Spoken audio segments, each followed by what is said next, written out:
Okay, good. Hi, thank you. And it is really good to be back. And I like all these meetings, but this one I've been looking forward to more than the others. So, which is to say a lot. So, what I like to do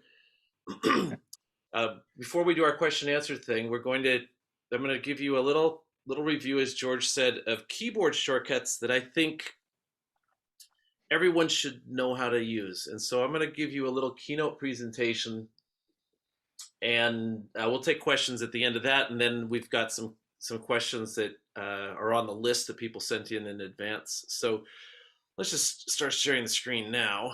Um, Here we go.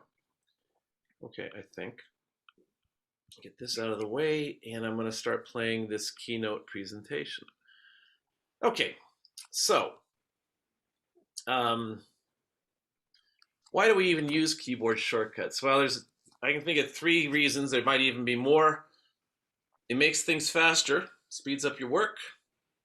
It's easier because you're not mousing around, and you make fewer mistakes because you're not going to click in the wrong place because you're going to do a shortcut that is hardwired to do exactly what it is you want it to do.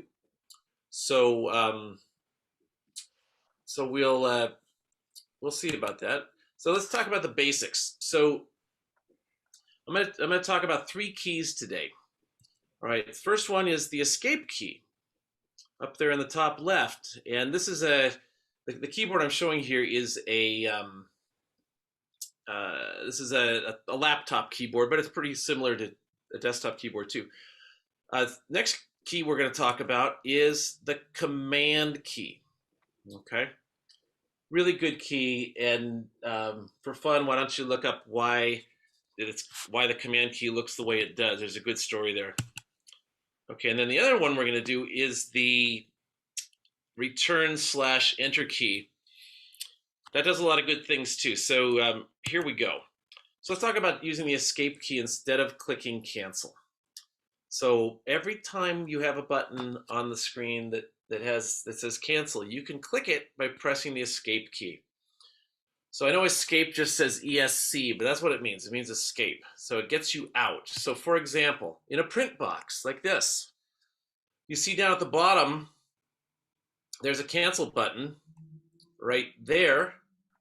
And it's faster for me to press the escape key to click that button than it is for me to move the mouse from wherever it is and to click cancel. All right. So if I want to cancel something, I use the escape key there. Here's another example of a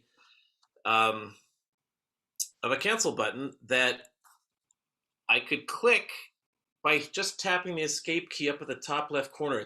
It's way up there. It's away from everything else. You're not likely to hit the wrong button. It's quick and easy. So basically, anywhere you see a cancel button, use that escape key. Like here, so maybe you're about to empty the trash and you think, oh, wait a minute, I want to cancel. Well, you hit the escape button. Maybe you're setting up an email account in Mail and you think, oh, I think I want to cancel and do something else. So you just hit escape. Or here I'm adding a calendar, or here I'm making a keynote presentation. There's always where there's a big box, the odds are good there's going to be a cancel button, and you can hit it with the escape key. Okay, so as the slide says, if that's all you remember from today, you got your money's worth, and the rest of the meeting is free. So think about that. All right, so let's talk about command key shortcuts. So this is the command key. There's some real famous ones here, and these are the big four. Undo, cut, copy, and paste. Now, why are they like this? Why Command Z? Why Command X? Why Command C? And why Command V? Well, partly because the keys that make more sense, like Command P for paste, that's already being used for something else, which we'll get to. But the main reason that it's Command Z, X, C, and V is because those four keys are right together. And if you're holding down the command key with your thumb, you can tap the Z, the X, the C, or the V with your index finger. So it's a one-handed job. And if you're a longtime Mac user, you might remember that the original Mac keyboard did not have function keys. It didn't have F1, F2, F3, F4, that kind of thing. It didn't have those keys at all. So this was the only way to trigger an undo, a cut, a copy, or a paste from the keyboard. You had to use Command Z, X, C, and V. Now what's really nice is those key combinations are always the same everywhere you go. It doesn't matter whether you're using Pages, or you're in Mail, or you're using Chrome, wherever you are, Command C is going to copy, Command X is going to cut, Command V is going to paste, and Command Z is going to undo. Now, let's talk about how do you do this. When I show people how to do things on a Mac, like a keyboard shortcut, they tend to think of it like playing a chord on the piano, that you got to hit all the keys at once. But that's not how it works. If you hold down the Command key with one hand, nothing happens, right? You can hold down the Command key, for an hour, nothing happens. It's sort of like holding down the Shift key. Nothing happens until you press some other key while you're still holding it down. So you can hold Command and then very relaxed come in and hit the Z to undo, or the X to cut. All right, so those are things you've got to use, because they're so much faster than going up to the edit menu and coming down to undo or cut or copy or paste. Now, if you don't know how to cut, copy, and paste and undo, that's something else to learn, and that's not what this is about. But this is how you do those things in a hurry. Okay, let's talk about formatting shortcuts that work all the time. This is going to work if you're trying to make text bold. You can do Command B. And if you want to make it italic, make it Command I. You want to make it underlined, Command U. Whatever's selected is going to get that effect. Now, you do it a second time, and it turns it off. So Command B to make it bold, Command B to make it unbold. And these things are going to work in Pages. It's going to work in Microsoft Word. It's going to work in just about any program that allows you to format text. Okay, so it's way easier to do it like this. Now, Word has its own shortcuts. They also will do this with Command Shift B. That was the way they always used to do it, but they finally kind of got religion and did it the Apple way with just Command B. All right, so those are easy. Here's some other ones you're going to use all the time. Command P for print. Holy cow! If you aren't doing that, start doing it. It's going to make your life faster.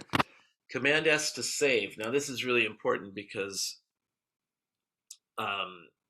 if something happens to your Mac, like it happened to my Mac, and you didn't save your work, you pretty much lost that work. So you want to save all the time.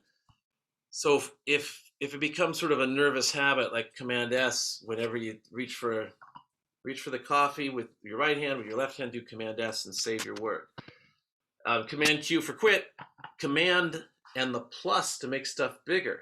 So let's say you're looking at a web page and the type is too small. Well, Command plus, every time you hit the plus while you're holding the Command key down, get a little bigger, a little bigger, a little bigger.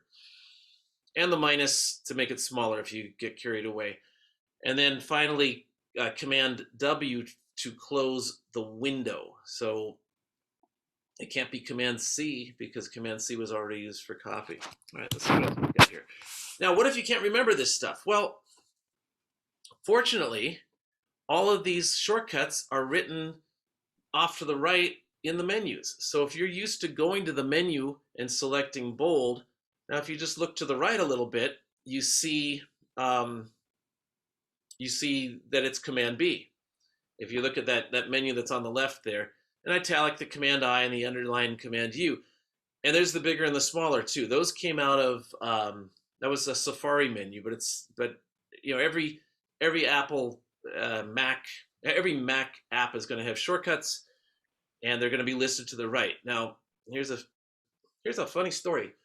Well, I got my first Mac in 1985, and it was a year after the Mac was introduced, and it was all about the mouse, right? That we all had this sort of beige mouse, and everything was about the mouse, and it was really in contrast to the PC, which was all about crazy keyboard shortcuts that nobody could remember.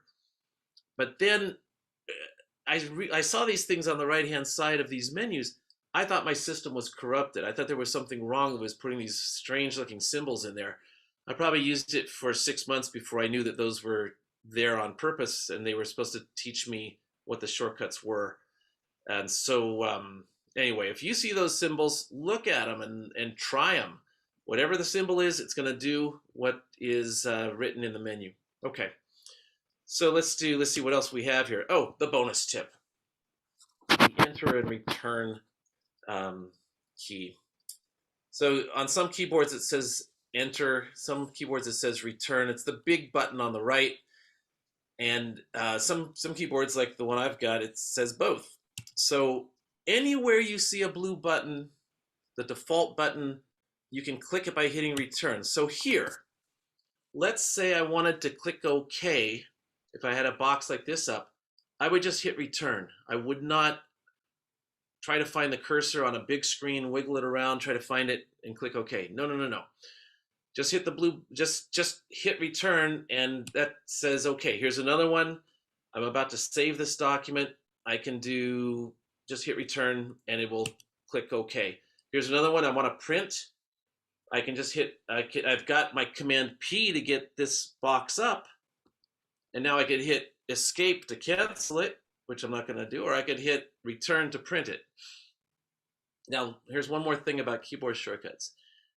You can hit them more quickly than the system can draw them on the screen. So if you wanted to print, you could do Command P and then hit return before the box is actually on the screen with the blue button. It'll work. So you don't have to do Command P, wait for the box to come up, and then hit return. You can do Command P return, and you know it's going to start printing. So you might be faster than the screen, but the system behind the screen is going to catch your shortcuts, and it's going to string them together and do what you asked. And that's it. That's what I've got there for our little preamble. And so now let's look at our list of questions. There's questions about that.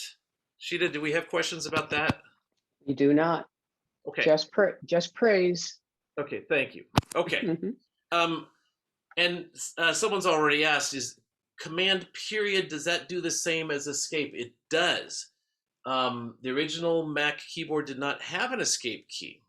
So Apple tried to do the exact opposite of what the PC guys did when they came out with the Mac. And so no escape key, no function keys, no control key, just a command and an option key. So in order to click a cancel button, you did do Command period. It still works. Sometimes when you're stuck, that's a good key to hold down the command and hit period a lot to see if it will get you out of there. But I do have a comment though. So Beautiful. Ward makes a comment that he prefers to hit the enter key on his extended keyboard. But Ward, let me tell you that the return key and the enter key do have different functions. They do not always work the same. That is right again, as usual. I agree that they're almost the same, not quite, especially if you're using something like Excel where you want to enter a formula. Enter does one thing and return enters it and drops it down a row. There are other differences too. All right, very good. So Command P brings up the print box, and then you have to do something in the print box. Yes. So it would be something like, let's see if I can do a Command P. If I'm here, let's see if I can open up my presentation again, and I'll do a Command P, and you'll see it happen live. Here we go. So I'm gonna do Command P. There's the box, and then I'm gonna hit escape because I'm gonna cancel it. I don't want to print it, but there you go. Command P pops it up. Now you don't see it happen, although if I do it, I'm gonna enable my keystrokes to be viewed on the screen. Here I go. I'm holding down Command and now the P, and so you don't have to hold the P down. You got to hold the command key down. Okay. So now I'm going to bail out of here, and I'm going to turn off the thing that shows all my keyboard shortcuts. Okay, so let's talk now about the. Christian, Those are more. Christian, Good question. yeah, one question. Okay. I thought our Mac auto saved in Pages and in Numbers and Keynote. And right, again, that has to do with how the system preferences are set up. And nowadays, that's the default. A program that's one of Apple's programs, one of those, the main ones like Pages, Numbers, Keynote, they do indeed save all the time. And that is not where I'm looking, but it's that's how it works. But a lot of other programs don't do that. So you'll want to save them yourself. So I thought we had oh, here you it's in these options here. So you if it's saving automatically for you, that's great. But if you're using a non-Apple program, it's not going to work the same way. So just be careful out there. Okay. Okay. Next, or now we're ready for questions from that came in advance, right? Are we ready? Okay, let's do them. Yeah. So we got some really good ones. Sometimes we get questions that they're good, but they're very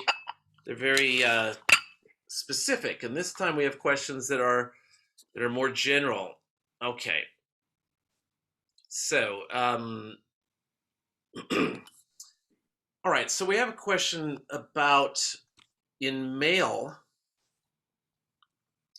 The question was, we get a piece of email, and sometimes the pictures don't show up in the email. Okay, sometimes you don't see the pictures, and instead it's some sort of button at the top that says load content, and so on and so forth. And so I'll show you why that might happen to you. When you set up your Mac these days, they ask you some questions about security with the network stuff. And in here, let's see, I hope I do this right.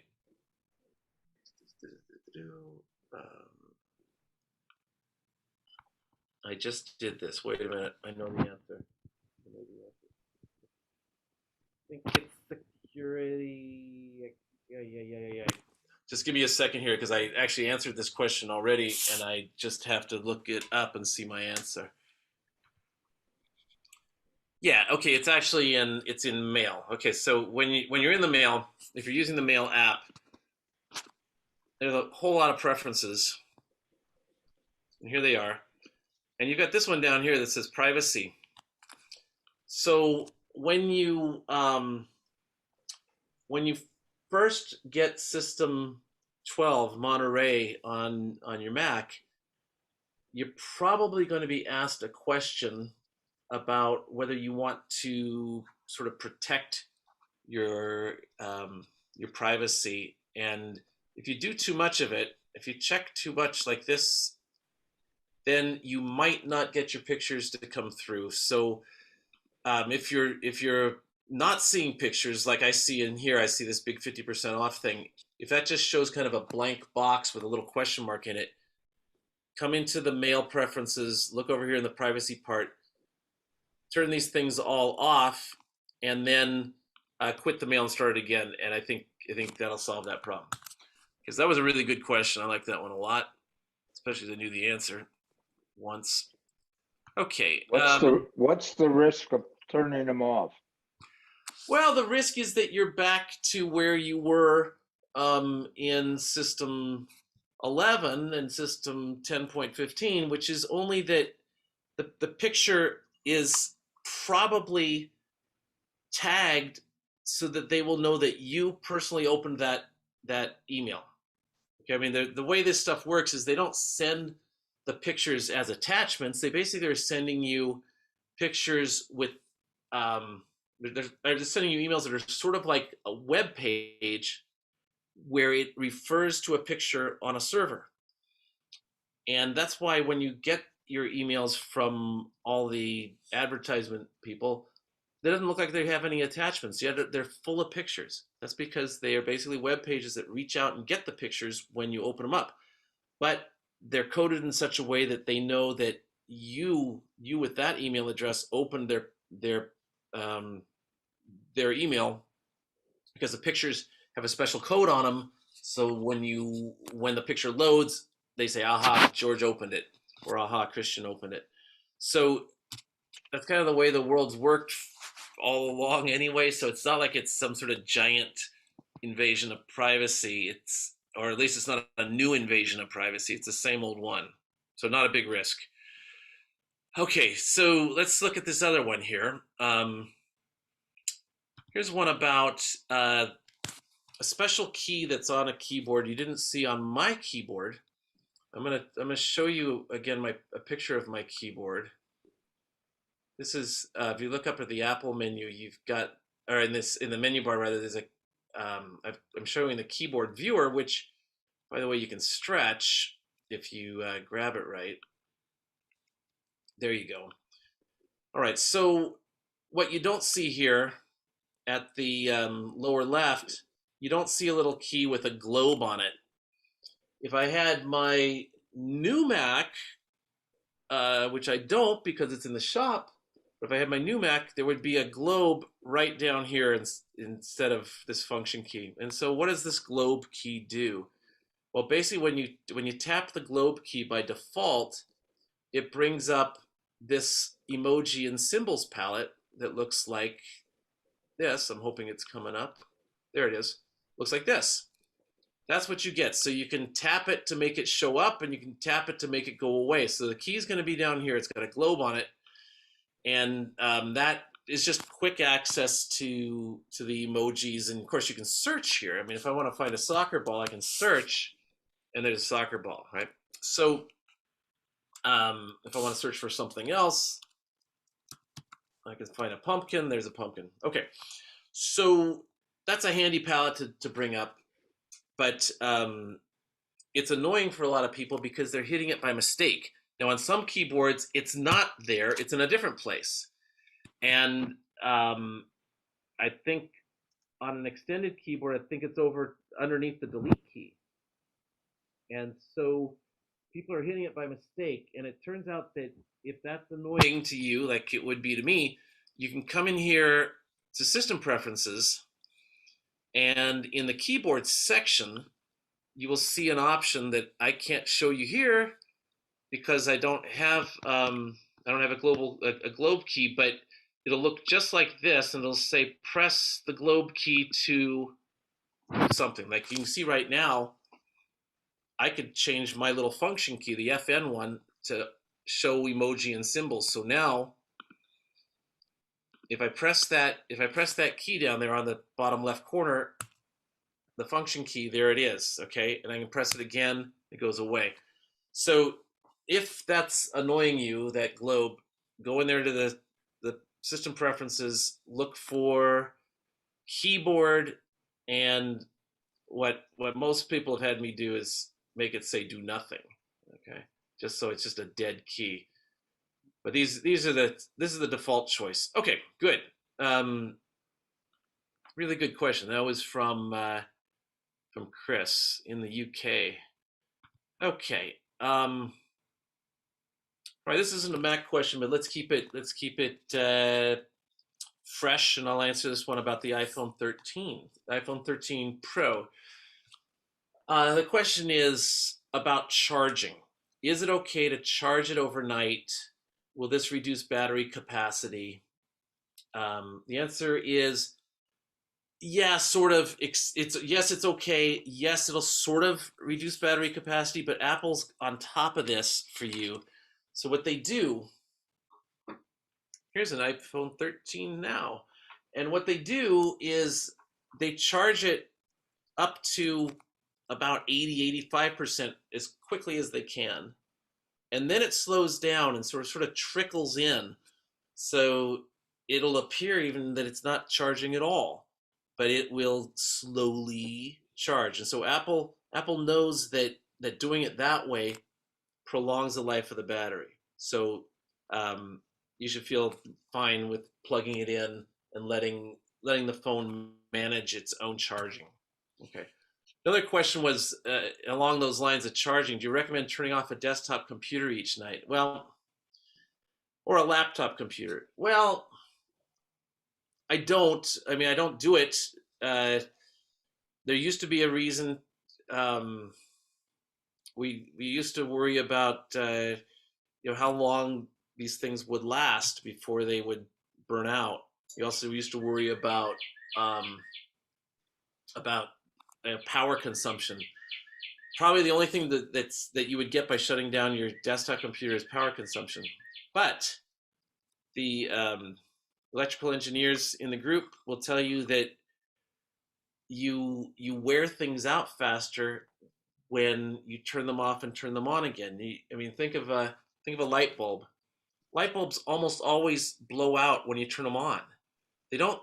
You don't usually see a light bulb go out when it's already on, like in the middle of the night. If you get a light on, if it's on, it stays on. It doesn't all of a sudden go click and go out. But when you switch it on, that's when it goes boom, and that's because that's when it's the hardest on the electronics. So there's this other school of thought that says don't turn it off because every time you turn it back on, you're stressing electronics. So my theory is always been like if it's a laptop, I'm just going to close it and it'll be sleeping. The Mac goes to sleep anyway. I leave them on. Now another little war story of the old days. When the Mac first came out, it came with a 90-day guarantee. That's it. You didn't get the year that you get now.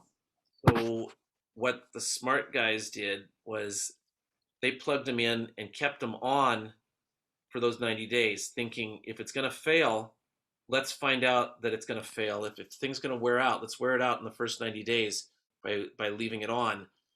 So at least it will die under warranty. Okay, I never saw that happen, but it seemed like a good strategy, and so that's what I did. Okay, let's go on. Any more questions about that, about the power? No questions about the power, but there is a question. Someone was asking, can you really explain what function keys are and why they're there? Well, okay, this kind of goes back to the presentation I was doing before, that the idea with a function key is that it's an alternate way and it's a quicker way to do something as opposed to going to the menu. Like if I wanted to make a new Finder window, I could go up here to File and select New Finder Window, and here's a window. Okay, I'll close this one. Or I could learn that Command N makes a new Finder window, just like Command N makes a new email message when you're in Mail, or Command N makes a new Safari window when you're in Safari. So I'm going to do it now. I'm just going to I'm going to show my keyboard. I'm going to hold down the command and I'm going to tap N and I get my window. So I didn't have to move the mouse and I didn't have to even find the cursor. I could just Command N, just done. So it's a quicker way to do things, and it's really much more efficient. So that's sort of the point of function keys.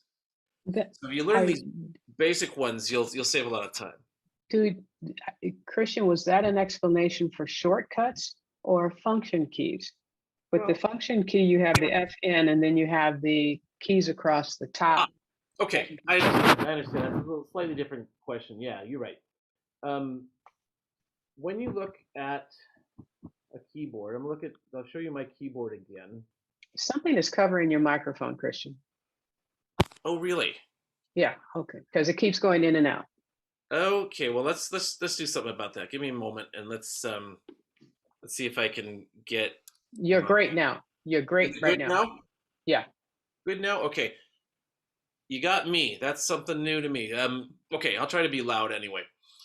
So when you look at a keyboard like this, the top row of keys has some pictures on it, and if I press the one that looks like a little sun over here, it'll get dimmer. And this one with the big sun, it's going to get brighter. And this one over here makes it louder, and this one makes it softer. This one makes it muted. So I'm gonna do the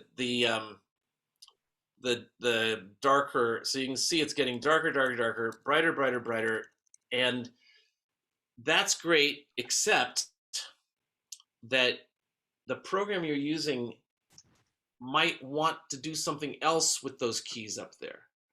So they actually have two functions. The keys have the function that they perform when you're not holding down the FN key, this one down here.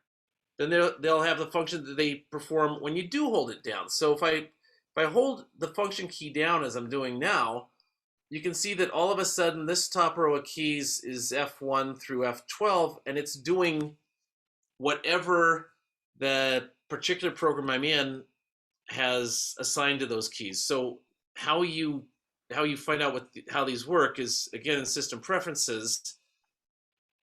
Let's move this keyboard out of the way. But in the system preferences, in the keyboard section, you have an option.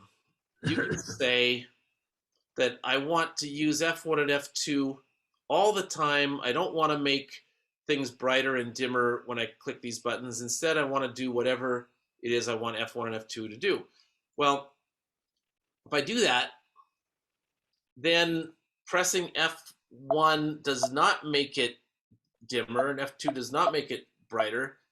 But if I hold down the function key, basically it's the opposite. Okay, if I find myself using the bright and the dim and the loud and the soft a lot, I don't want to have to hold the function key down to do it. So I would do it this way. If I don't do those things a lot, then I would do it this way. Okay, so it's kind of there's like two layers to what those keys can do. Does that seem like I answered the question? Yes. I think so. That was okay, but thanks for the clarification. That's good. Mm-hmm. So I had a question about adding photos directly from a web page into the Photos app. Well, that's pretty easy if you're using Safari. So let's go to Safari, and I'm going to show you how we could do this, because it illustrates something that is not hidden. It's right in front of us, but we don't often pay attention to some of these things that are right in front of us. So I'm going to go to I'm going to go to ESPN, I think, and see if there's a picture here that I want. Doesn't matter where I go. I just need something with pictures. Okay, so suppose I want this picture to be saved into my Photos app. There's different ways I could do it. I mean, I could grab this picture and drag it off like this, park it on the desktop, and then import it into Photos. That would work. Okay, that would work. But easier, faster, and one stepper is for me to hold the control key down. Okay, this key that Apple never had, right? But now they've got it. Control, and I'm going to click on this thing. And look at this. I can just say add image to Photos. So this is built in. So when I do this, this picture is going to go straight to Photos, and you probably see Photos is going to bounce. Well, it's the first time I've used Photos on this Mac, but since I upgraded it. But so that picture, if I look at all Photos, I should see, there it is. I just added that picture, okay? So let's do that again in slow motion. What if I want this picture? Well, I can hold the control key down, click on the picture, it drops this menu, and I'm going to say add this image to Photos. So if I look back here at Photos again, here it is. Come on, there you are.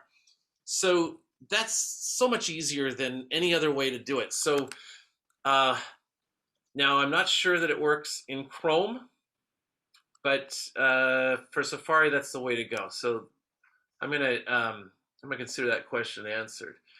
All right, let's do another one. Okay, so here's a question about VPN. You know, I saw that you've got a class coming where we're gonna have someone who's really an expert on this talk about VPNs. I'm gonna leave that question to him. Except I will say this: when you use a VPN, you're doing it because you want some privacy, you want some security. But when you choose a VPN provider, what is a VPN? Virtual private network. It's as if you've got your own wires, but it's not really true. You're using the same wires you've used all along. It's just that there's sort of a cloaking being involved. Uh, anyway, a virtual private network is supposed to be a good thing, but the cloaking, the encrypting, and the decrypting always slows you down a little bit. So that's a downside. But the big downside is you have to trust the VPN people, whoever you contract with to provide this VPN service. Now you trust them, and how do you know who these guys are? How do you know that you do trust them? How do you know that they don't have security issues that someone's going to exploit? The odds are pretty slim that someone wants to attack you in particular.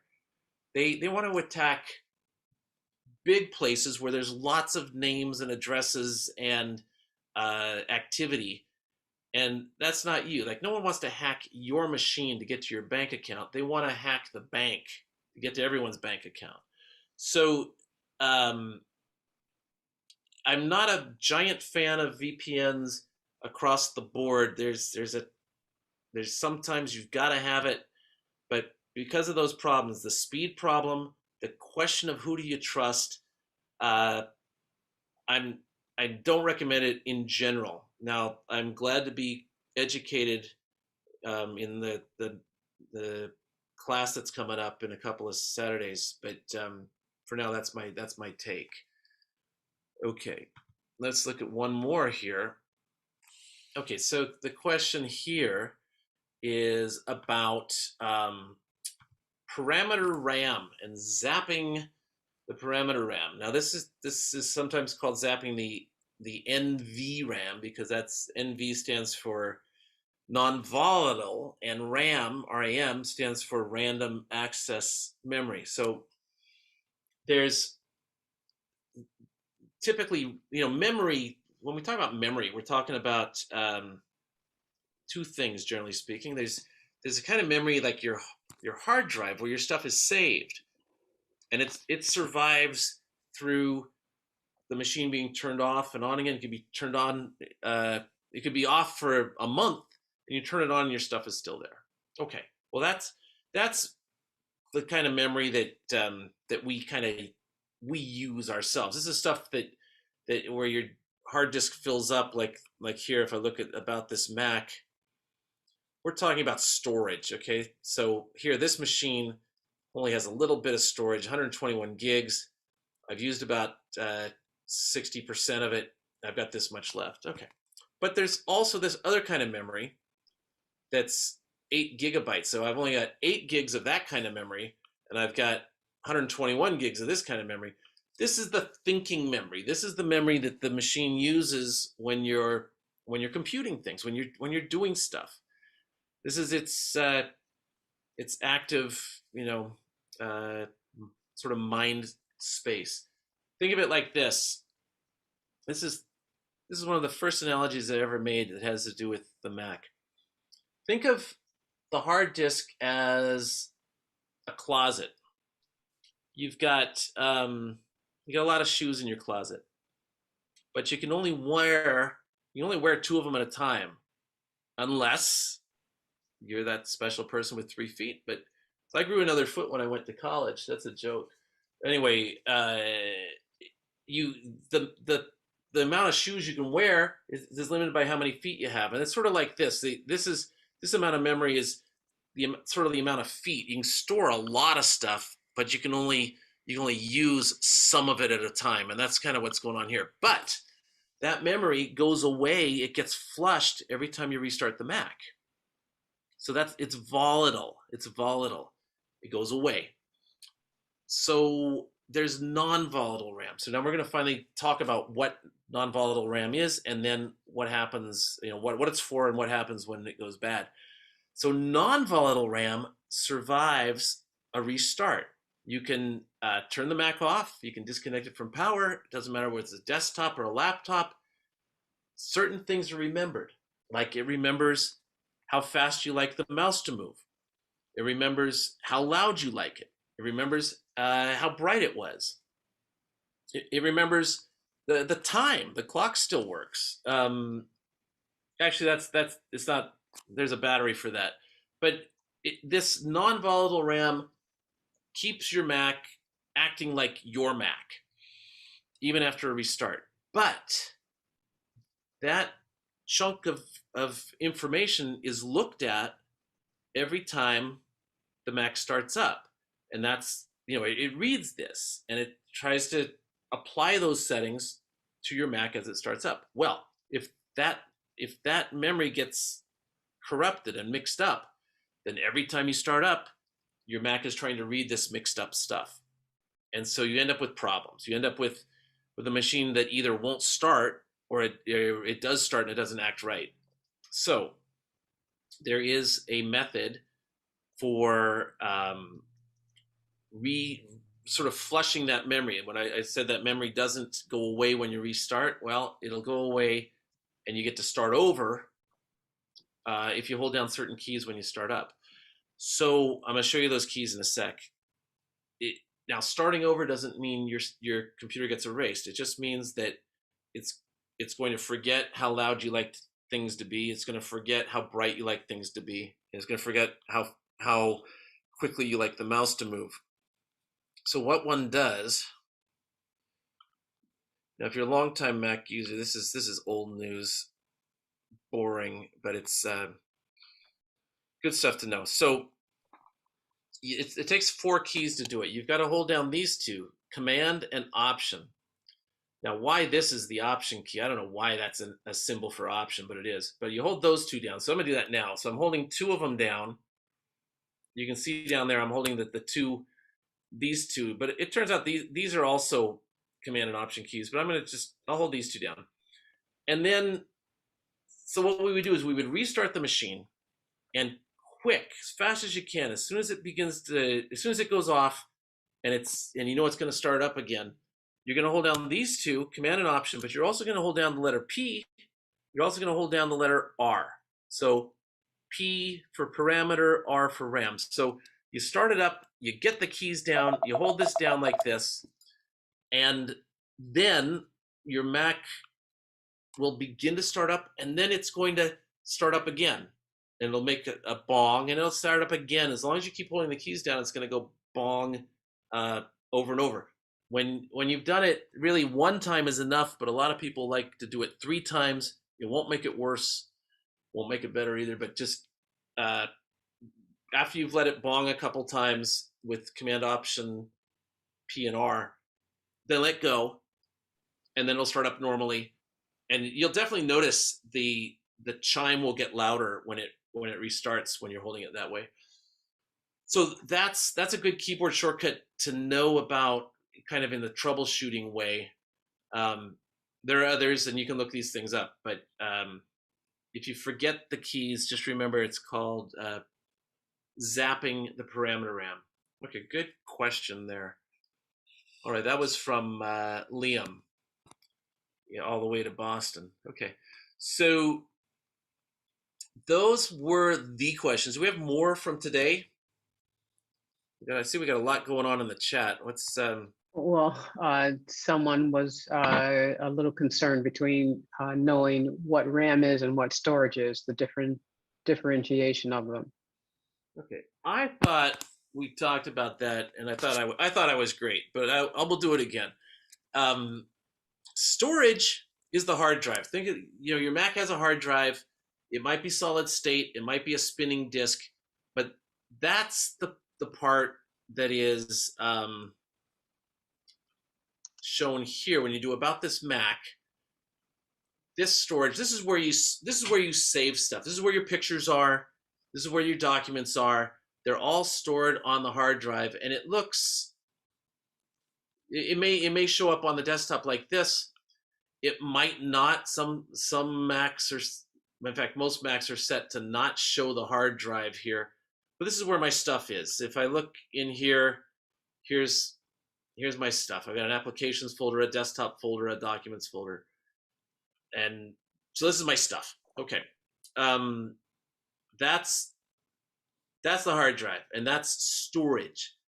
But look, I've got, if I look at this, let's look at this Mac again. I've got this applications folder. Look at all these programs I have. Lots of programs.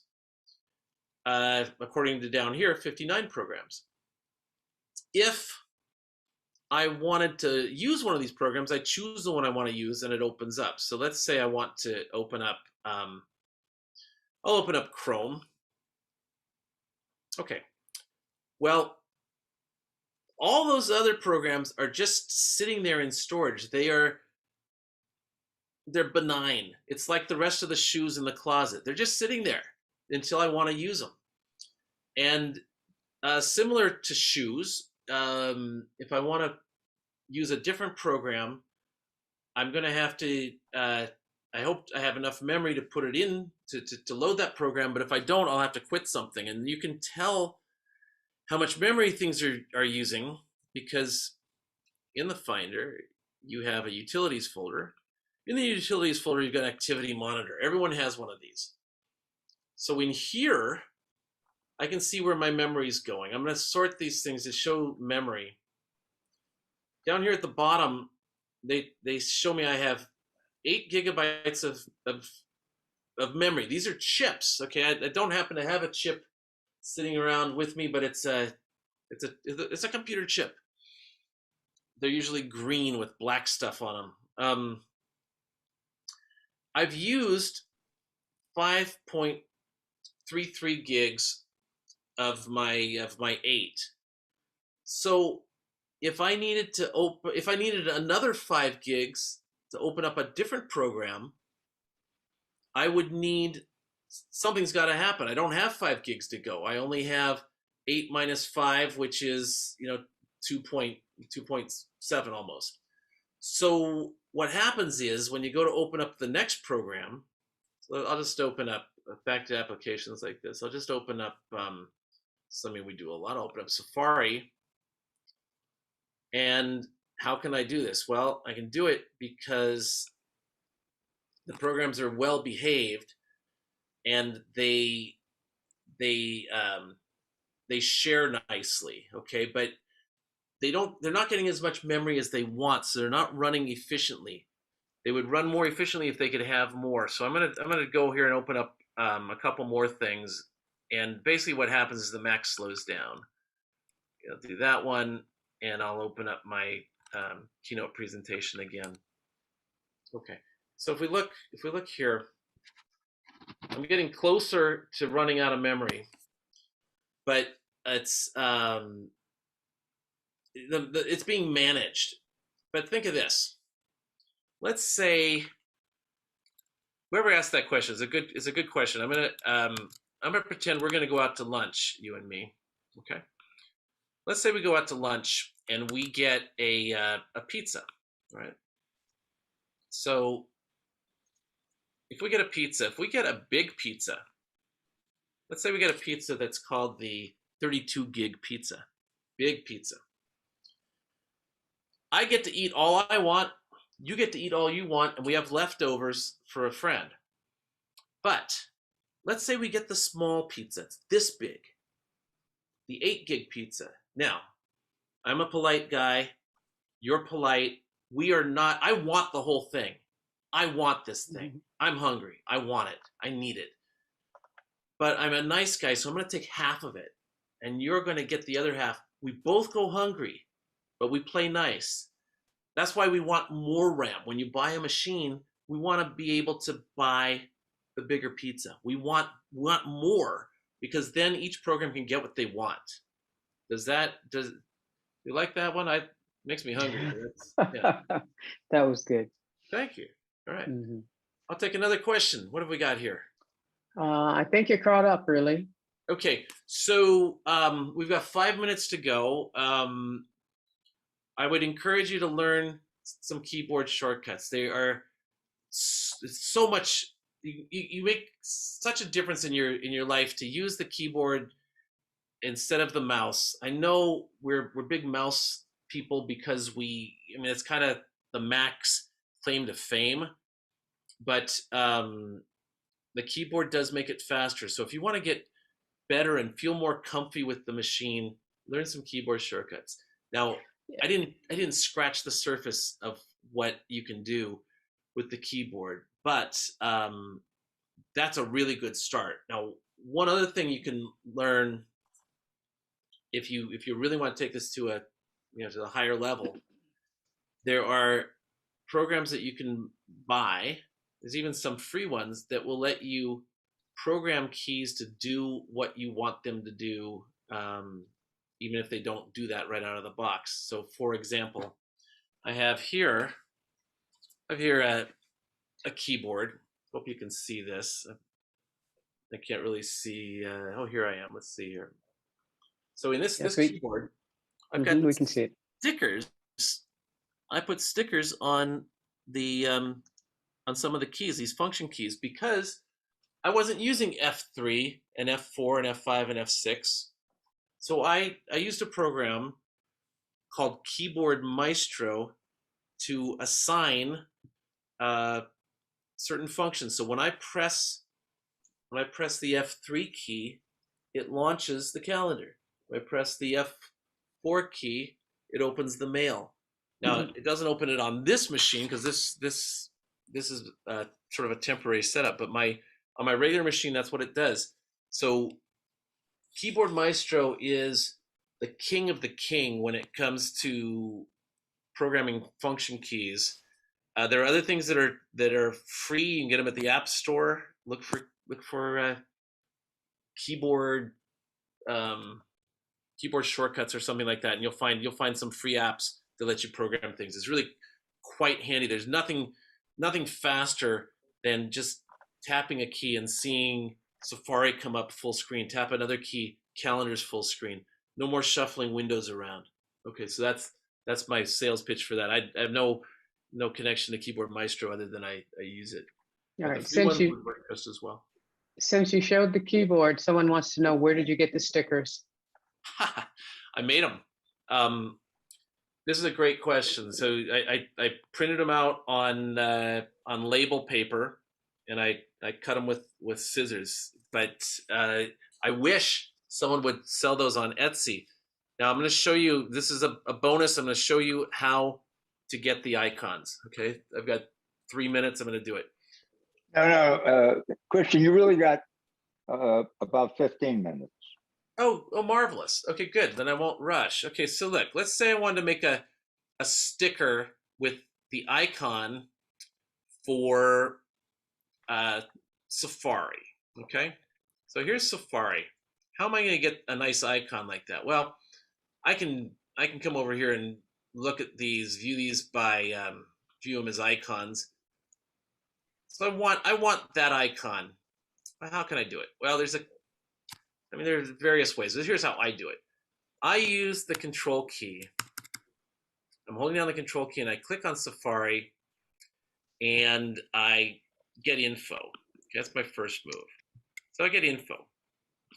And then what I do is I click on this tiny little icon up in the top left, and it doesn't look like anything happens, but it does select. You can see it's got a border around it now. It's selected. I'm going to come up here and I'm going to copy. Now, I'm going to do it like this. I want you to see what I'm doing, but of course, what I really do is Command C. Okay, so I copy this. All right. Now what do I do? Well, now I go to the preview program that everyone has. So I've copied this thing, and they want to know, what do I want to do? I'm going to come here to File and say New from Clipboard. Of course, I would do Command N. When I do this, it makes me a new document, and it shows me this icon, sort of this icon package. All these different icons, actually, it's the same icon in different sizes. So when you're viewing these, you can say, well, show me show me things at actual size. This is actual size. So that's a beautiful icon. And now what I want to do is I want to print just this one. Well, what I ended up doing was making a pages document and taking an icon at a time and putting it in there. So I'm going to copy this one, copy, go to pages, and I'm going to paste. So here comes pages. We're only using things that are built into your Mac. You all have this already. So here's pages. What I'm going to do, I'm going to make a new document. This little bonus. If I remember right, Sheeta did a nice presentation about pages, and I'm going to just add one thing to it, which is that there's two kinds of documents with pages. There's a kind of normal word processing document where you type and new pages get added as you go. And then there's sort of the page layout kind, which I'm going to do now. I'm going to make this a page layout one, because when I do this, I can move things around as graphic objects, and it's just easier for what I'm doing right now. So I'm going to now paste my picture. Remember, I copied it a long time ago. And here, I think I'm looking for my paste. Well, it didn't come in, but I'll just see if I can just drag this in. There we go. How's that? Okay, there's my picture. So this thing is scalable. I can make it as small as I need to make it, so it's the right size for my keyboard. And there it is. So I can go get another one. We'll just do another one real quick, and then I'll pretend that I'm going to print this out. So preview wants to know, do I want to keep it? No, I'll delete it. Okay, so let's look back here. Applications. I'm going to say, well, I also like to use mail a lot, so I'm going to control click here, get info. I'm going to click here on the icon. I'm going to copy, and of course I command seed it, right? Okay, we'll put those away. We'll go to preview, make a new document from the clipboard. Here's the icon, looks great. I'm just going to I'll grab this one, and I'm just going to drop it down here. And so in theory, here I have two things. I can size this by eye because I've got these nice guidelines that Apple puts in here. So now these two things are the same height. And so I would print these out, cut them out with the X-Acto knife or the good scissors, and stick them on the keys. Now on an older Mac, you've got a nice black bezel across the bottom of the screen. You can put them there too. All right, so that's how I do that. So these are beautiful icons. The icons themselves are just fantastic, and there's a lot of detail in them if you know where to look. If you look at these icons like this is the little one. This is how it looks when it's miniature, and here's how it looks at bigger sizes. This is the biggest one here. You see incredible detail. I mean, look, did you know that it said Apple Park, California on the return address on the icon? I didn't either. Okay, now we know. So that's fun, right? All right, so that's that. There is a question that I would like you to ask or answer. Tom, it goes back to RAM. Tom Durkin, can you unmute yourself and ask your question, please? Yes. Don't Macs have virtual? I know virtual storage slows things down, but is it so possible to run out of RAM, really run out of RAM? It's really hard. That's a great question. They've all been great, by the way. I don't want to make the other people think they weren't great too. The Mac figures out, the Mac system manages this. This is why we have why work continues on the operating system is to make things better. And one of the things it does is the Mac now manages the amount of memory you've got. And so if I have two programs that both want 5 gigs of memory, but I only have 8 installed, it's easy math to see that can't work, right? They both want 5. 5 times 2 is 10, 10 is bigger than 8, it's not going to work. When I open up the third program, the fourth program, the fifth program, that should be impossible. But what Apple does is they park the amount of memory that's being used by programs that aren't currently being used, the ones that are in the background, those get kind of parked on the hard drive. Then the RAM is flushed and becomes available to the next program. And it's slower. So the reason why, I guess I should have said, why do we have all of this storage but so little RAM? It's because the RAM, that 8 gigs of memory, is super expensive because it's super fast. And so the storage it's also expensive, but it's way slower and it's way cheaper. So we have lots of storage and not very much memory for doing the thinking. And so Apple has to use some of the slow stuff to temporarily shuffle things around. Now this is sort of like that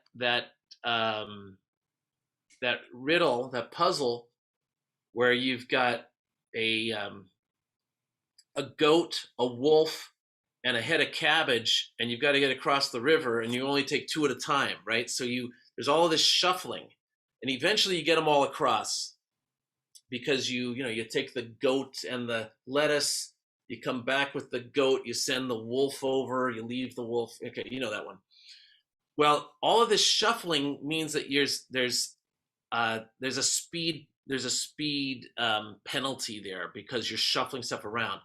And so this is why when you buy your Mac, you really want to buy it with a little bit more memory, the RAM. You want to buy a little bit more than you really think you need, because you can never add to it. And if you're wrong, if you guess wrong and you buy not enough, you will experience slowdowns. And each year, the system itself needs more RAM just to turn on. So you won't be sorry by buying extra RAM to begin with. Does that answer that question? Yes. That's Okay, good. All right. good. Remember that: the wolf, the goat, and the cabbage. That explains everything. It does. All right, all yours. Okay. So no other questions. Well, I'm gonna do something else. Well, okay. Well, your something else entails what? I don't know. I mean, I thought I would look for some interesting You- keyboard shortcuts and see if I could maybe teach you one more. All right. Unless you've got something else that you rather do. Well, no, I don't. Someone has a question that is related to the iPhone, and Sure, I know bring it on. we want to you. Okay, if you're willing, China, can you unmute yourself and ask your question, please? Yes, thank you. I was shown that I could eliminate a lot of apps that are running in the background besides that process that you can swipe up from the bottom and swipe them out. Are you aware of that? Was I dreaming when that individual told me? Well, I don't know if you were dreaming, but I think when it comes to the iPhone, programs that are not active are just sitting there. They are not using up computer power. They're not using battery power. And the conventional thought is, I should kill all these apps. So we do that business where we swipe up and we do this. We get it looking like this. We go swipe, swipe, swipe, swipe, and kill all the apps, thinking that we're doing something good. But the system manages it for you. And in fact, you make it worse by swiping up and killing all the apps. There are some exceptions, but mostly, generally speaking, an app that is not being used, in other words, the app that's not in the front, is not going to use any battery at all, and it's not going to slow down the phone at all. What does use battery is when you have to load the program, you have to load the app because you killed it before. So the first time it loads, it uses up extra battery. So if you're in the habit of killing the apps all the time, then that means that every time you load them, you're using a little bit of extra battery. And so your battery life actually goes down. So you're way better off just leaving it alone. Now, the exception is there's certain apps that use your location all the time. And that would be the maps. Other things that need to know where you are, Google Maps, Apple Maps, things that have asked you, can we use your location? Those things, those apps will drain the battery even when they're in the background. Okay, so that's a good question, a very good question. But that reminds me of another question that was sort of asked in an email, but not quite. It was about apps that launch automatically when you start up, and we're not sure why that happens. Well, here's why it happens. So when you go to the system preferences on your Mac, we go to, I hope that was a nice segue there. We're going to go to users and groups because you're going to have a user, okay? Now, most people are going to have one user, and it certainly shows you the current user up here. That's me. These other users are sometimes when I do a presentation for you, I use this other user, which is laid out a little bit differently. But what we see here in the current user is login items. Now, login items, in my case, it's empty. Because as I think I mentioned, this is not a Mac I use all the time. But if I wanted an app to be in here, if I wanted an app to automatically start up, if every time I turn on the machine and sign in, I want the mail to come up, I would add the mail to this list. There are 3 ways that I know to do that. I'm going to show you how to do it, but the important thing is also how to get it out. So I'm going to add one now. So let's suppose I'm on the mail. I'm going to click here in the dock on the mail. I'm still holding it down, holding the clicker down. Go up here to option. I can say open at login. That means when I sign in, when I turn the Mac on, when I put my password in, does it run at startup? And what should happen is it shows up here. If I change my mind, if I don't want that to happen anymore, I'll hit the minus here. That's different than hitting hide. We're gonna say nope, I don't want that to happen. Another way to get it in here would have been to hit this plus and then climb around in this box that my friend Tom called the dead end box, because you look at this box, what do I do now? Well, I know what to do now. You're gonna go to applications and you're gonna scroll down here and you're gonna find the thing you want. And here it is. So I can add it this way, and now it's here again. Get rid of it again. And the third way to do it would be to sort of visually be looking at the applications and say, I want, every time I start up, I want the mail to, make sure you can see the mail here. I want the mail app to start, I just drag it in here like this. So if I also wanted messages to run when I start up, and I also wanted the calendar to pop up, I could do all these things. And if I restarted the Mac, these 3 things would load.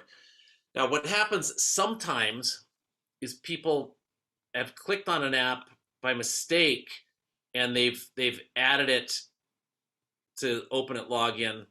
Now, I can get rid of it too. I can go here and say, don't open it login. If I select it and it's already checked, it disappears. And in theory, it's gone here too. So more than one way to do it. Now, if you look at your login items, you're going to see some things probably like you'll see if you're using Dropbox. Dropbox has to load when you turn the machine on, otherwise it won't work. And other things might need to load too. So don't be surprised that you see things in there. But if you see things that you don't recognize or that you change your mind on, this is where you turn them off. So system preferences, users and groups, and then login items here. Okay, good. All right, that's it. I think this would be out of time, right? We're about done? You're about done. Yes, you have really 2 minutes, which really, it doesn't give you enough time. So Okay. we appreciate you. We appreciate all of the questions that were asked, and everyone, thank you so much. With that, we're going to turn it over to George. Excellent.